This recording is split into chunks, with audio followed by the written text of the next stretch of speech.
الحمدللہ رب العالمین والصلاة والسلام علی سید الانبیاء والمرسلین اما بعد فاعوذ باللہ من الشیطان الرجیم بسم اللہ الرحمن الرحیم۔ حضرت علی رضی اللہ تعالیٰ عنہ فرماتے ہیں اگر تمہارے ساتھ کوئی ایسا شخص رہتا ہے جو تمہارے نفس کی اصلاح میں مددگار ثابت نہیں ہوتا وہ تمہارے لیے وبال ہے۔ مطلب یہ کہ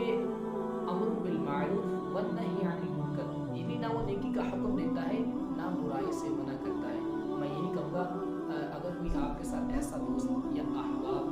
میں سے ایسا کوئی ہے جو نیکی کا حکم بھی نہیں دیتا، برائی سے منع بھی نہیں کرتا، تو آپ کے لیے دوست کبھی نہیں ہو سکتا۔ تو عرض کرنے کا مقصد یہی ہے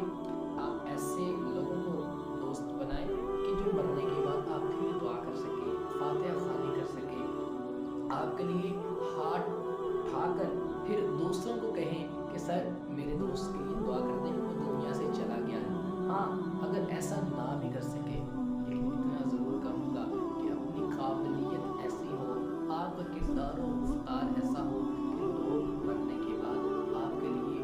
ہاتھ اٹھانے پر مجبور ہو جائیں، دعا کریں، دل سے دعا نکلے، یہ ایسا آپ کارنامہ کر کے جائیں۔ حضرت داتا بخش رحمۃ اللہ تعالیٰ علیہ نے اپنی مایہ تصنیف کشف المحجوب کے اندر لکھا، آپ لکھتے ہیں کہ ایک شخص حج کے ارادے سے حج کرنے کے لیے گیا تو ہر چکر کے بعد وہ یہ دعا مانگ رہا تھا کہ اللہ پاک میرے دوستوں کی اصلاح فرما، یا اللہ پاک میرے دوستوں کی اصلاح فرما۔ تو کسی شخص نے کہا کہ اے بھائی اپنے لیے دعا مانگو، تم کس مقام پر کھڑے ہو، کس بارگاہ میں آئے ہو، اپنی ایمان پر خاتمے کی دعا مانگو، اپنے والدین کے لیے دعا مانگو، بھائی بہن کے لیے دعا مانگو، خاندان کے لیے دعا مانگو، تم کیا کر رہے ہو؟ اس نے کہا اللہ نے چاہا میں سدھر بھی جاؤں، اللہ نے چاہا میں سدھر بھی جاؤں،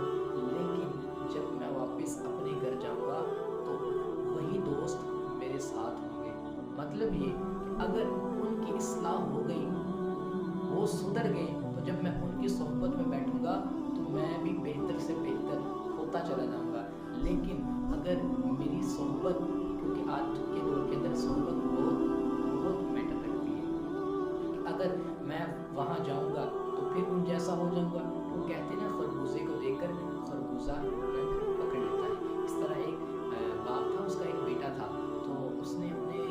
بیٹے سے کہا کہ بیٹا جو آپ ان لوگوں کی گیدرنگ کے اندر بیٹھتے ہو، ان لوگوں کے ساتھ بیٹھتے ہو، تم ان کے ساتھ نہ بیٹھا کرو۔ تو بیٹے نے کہا ابو جان ماشاء اللہ آپ بھی نیک ہیں، تہجد گزار ہیں، 5 نمازیں پڑھتے ہیں، میں بھی نمازیں پڑھتا ہوں، میں کیسے ان کے ساتھ بیٹھوں گا تو کیسے برا بلا ہو جاؤں گا، میں کچھ بھی نہیں ہو سکتا۔ تو باپ نے بڑی حکمت بڑے انداز میں کہا کہ ٹھیک ہے بیٹا جیسے آپ بہتر سمجھیں۔ تو باپ گیا بازار کے اندر، وہاں سے کچھ آلو بخارے لے کر آیا، آلو بخارے لے کر آیا تو باپ نے کہا بیٹا آؤ آلو بخارے کھاتے ہیں۔ آلو بخارے کھانے شروع کیے تو باپ نے پیٹ بھر کر کھائے آلو بخارے، بیٹے نے بھی کھائے، تو اس کے اندر ایک آلو بخارا ایسا تھا جو خراب